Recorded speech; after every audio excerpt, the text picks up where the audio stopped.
আমি আপনাদের থেকে একটু বেশি ভাগ্যবান। আমি 13,000 কিলোমিটার দূর থেকে এসে কোর্সে অ্যাটেন্ড করতে পেরেছি। কোর্সের সাফল্যের কথা আর কি বলবো, সাফল্য যদি এখন বলতে শুরু করি আগামীকালকে এই সময় পার হয়ে যাবে।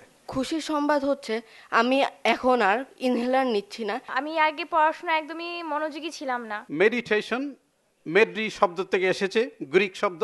মেড্রি এবং মেডিসিন দুইটার অর্থই হইল নিরাময় করা। আল্লাহর রহমতে আজকে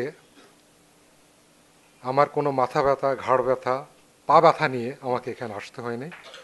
আমি এইগুলো থেকে সম্পূর্ণভাবে মুক্ত হতে পেরেছি। আজকে 3 দিন ধরে আমি ওষুধ ছাড়াই ঘুমাই। আজকে আমি ইনশাল্লাহ একদম সুজা করে মারতে পারি। 2 ঘন্টা কাজ করার পরই আমার সেই ব্যথাটা ওঠার সময় আবার শুরু হয়। শুকর আলহামদুলিল্লাহ, I am feeling much better than previous. নামাজে আমার কনসেন্ট্রেশনটা খুব ভালো মতো হতো না, মানে আমি স্যাটিসফাই হতাম না। আমি নতুন করে আবার রিফুয়েল হয়েছি এবং আমার বিশ্বাস এই বেনিফিটটুকু আমার চেয়ে বেশি পাবে আমার স্টুডেন্টরা। গুরুজি সেখান থেকে কিছু কিছু পয়েন্ট নিয়ে আমাদেরকে আলোচনা করছেন যাতে আমরা পাশ করতে পারি জীবন সংগ্রামে। কোয়ান্টামের কোর্স করার আগে থেকে আরও 2 বছর আগে থেকে আমি নিয়মিত 2 বেলা মেডিটেশন করে আসছি। আগে আমি একটা অড জব করতাম, প্রতিদিন রাত 10টায় জব শুরু হতো এবং প্রতিদিন সকাল 6টায় জব শেষ হতো। তারপরে যখন আমি মেডিটেশন পেলাম, মন ছবি দেখা শুরু করলাম, তারপর আস্তে আস্তে আমার 18 দিনের মাথায় মন ছবি দেখার 18 দিনের মাথায় আমার একটা অফিসিয়াল জব হলো, এবং জব একটা না, জব 2টো হলো। আমি চুজ করলাম অস্ট্রেলিয়ার সবচেয়ে বড় যে টেলিকম কোম্পানি টেলেস্ট্রা, সেটাতে। তারপরও মনে হলো যে এটা কেন, এর থেকে ভালো তো কিছু হতে পারে। এখন আমি বিশ্বের 3 নম্বর একটি আইটি ফার্মে একজন আইটি প্রফেশনাল হিসেবে কর্মরত আছি। তো বাংলাদেশে যখন আসতাম প্রতিবার এক পকেটে থাকতো ফ্লাজিল আর এক পকেটে থাকতো ওর স্যালাইন, কারণ কি বাইরে খাবার সহ্য হয় না, খাওয়া মাত্রই ডাইরেক্ট লাইন এবং চলে যেতে হবে টয়লেটে। এবারে কোর্সের দিনগুলোতে কী কী খেলাম, মুড়ি মাখা, কামরাঙ্গা মাখা, পেয়ারা মাখা, পেঁয়াজু, তারপরে যত রকমের বাইরের খাবার আছে আর কি সবই খেয়েছি। আল্লাহর রহমতে টয়লেটে আমার কোনো সমস্যা হয় নাই। এখানে আসার কয়েক বছর আগের থেকে আমি অনেক অস্থির ছিলাম। আমি অ্যাজমার রোগে ভুগতাম। আমি ঠিক মতন কোনো কাজ করতে পারতাম না, আমার মাথার মধ্যে শুধু অস্থিরতা ভুগতো।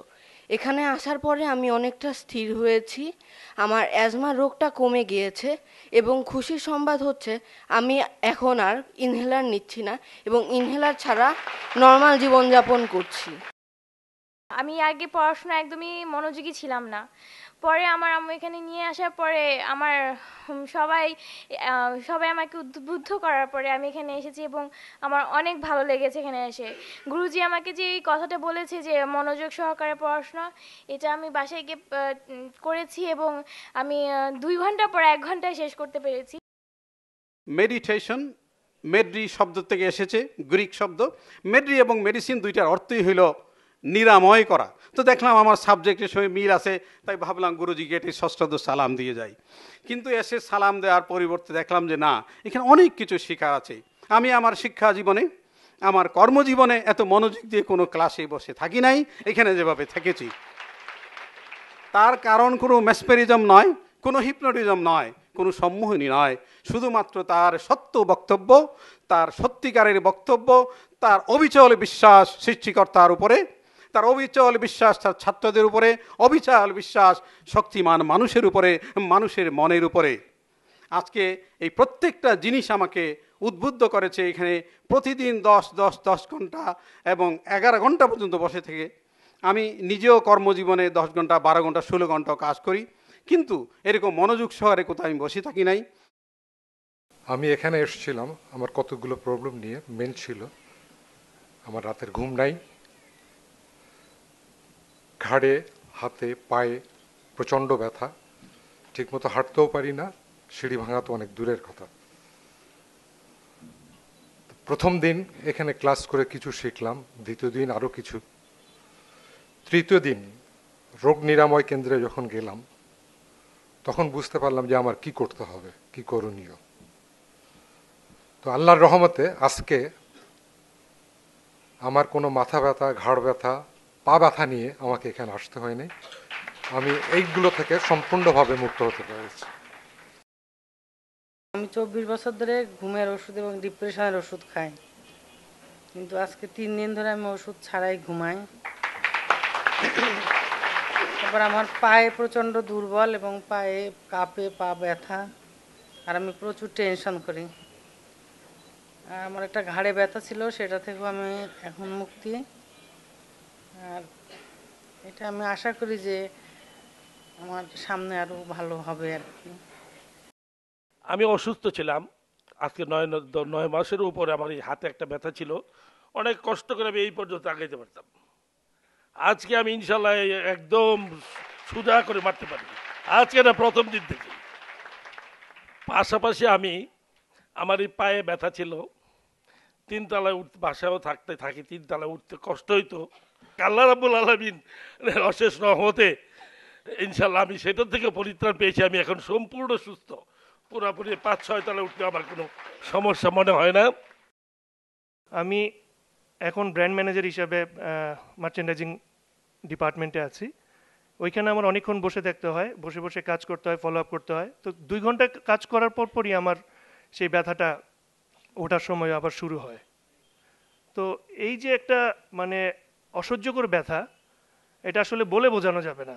এই ব্যথাটা কাটা ছেঁড়ার ব্যথার মতো না, এটা অন্যরকম একটা ব্যথা, মানে খুব কষ্টদায়ক। আমি আমার মেয়েকে পর্যন্ত 2 মিনিটের বেশি আমি আমার মেয়েকে কোলে রাখতে পারতাম না। তো আমি এই 3 দিন 4 দিনের কোর্সটা করে আল্লাহর কাছে অশেষ শুকরিয়া আদায় করতেছি। শুকর আলহামদুলিল্লাহ, I am feeling much better than previous. It's excellent. আমার সমস্ত শরীর এখন ঝরঝরা। আরেকটা পয়েন্ট হলো, আমি বেল্ট না ইউজ করে আজকে আমি 4 দিন কাটাই দিচ্ছি, কোনো সমস্যা নেই। আমি এইখানে মেডিটেশন করে গুরুজি যেটা বললেন যে নামাজের আগে অথবা যে কোনো ব্যাপারে অটো সাজেশন, মাইন্ডকে তুমি কমেন্ট করো, কমেন্টের মতো যদি কমেন্ট হয় ডেফিনেটলি মাইন্ড শুনবে। This is very good thing. এবং আমি এখন নামাজের আগে 2 মিনিট, আমি এটা গত 2 দিনের কথা বলছি, যে আমি নামাজের আগে আজকেও যেমন পড়ার সময় আমি মেডিটেশনে গেলাম এবং আমি মাইন্ডকে আমি কমেন্ট করছি যে এই মাত্র 4টা রাখতে এখন আমি ফরজ নামাজটা পড়বো জোহরে, কোনো উল্টাপাল্টা চিন্তা, লাঞ্চ এখনো করিনি, খাবারের চিন্তা বা নাথিং, কিছু যেন না আসে, আমি যেন খুব মনোযোগ দিয়ে 4 ওয়াক্ত নামাজ পড়তে পারি। এবং আল্লাহর অশেষ রহমত, আপনারা শুনে খুশি হবেন, আমি গত 2 দিন এটা পারছি। আমি দীর্ঘদিন যাবৎ বিশ্ববিদ্যালয়ে শিক্ষকতায় আছি, আর 4 দিন এখানে মেডিটেশনের উপরে কোর্স করলাম। এই 2টির অভিজ্ঞতার আলোকে আমার মনে হয় আমার কিছু বলা প্রয়োজন। আমি একজন মানুষের ভেতরে astronomy, astrology, human physiology, psychology, history, what not, নিজেকে খুব ক্ষুদ্র মনে হচ্ছে। আর যখন মানুষ নিজেকে খুব ক্ষুদ্র মনে করে, তখন জানার জন্য তার আগ্রহ জমে যায়। আমি প্রচণ্ড রকমের আগ্রহ নিয়ে এখান থেকে বেরোচ্ছি। প্রত্যেকের একটা নিজস্ব দর্শন থাকে। আমার যে দর্শন, আমার যে চিন্তা, আমার যে মন মানসিকতা, হুবহু রিফ্লেকশন হয়েছে এখানে। আমি নতুন করে আবার রিফুয়েল হয়েছি, এবং আমার বিশ্বাস এই বেনিফিটটুকু আমার চেয়ে বেশি পাবে আমার স্টুডেন্টরা। আমি চাচ্ছি যে একজন মানে যে মহিলারা মানে পরচর্চা করে না, লোভ নাই, হিংসা নাই, এই ধরনের মানুষের সাথে আমি মিশি। তারপর আমি এখানে আসলাম, এসে আমি ফার্স্ট গুরুজিকে দেখলাম, মানে আমার সেই মনের মানুষটাকে পেলাম।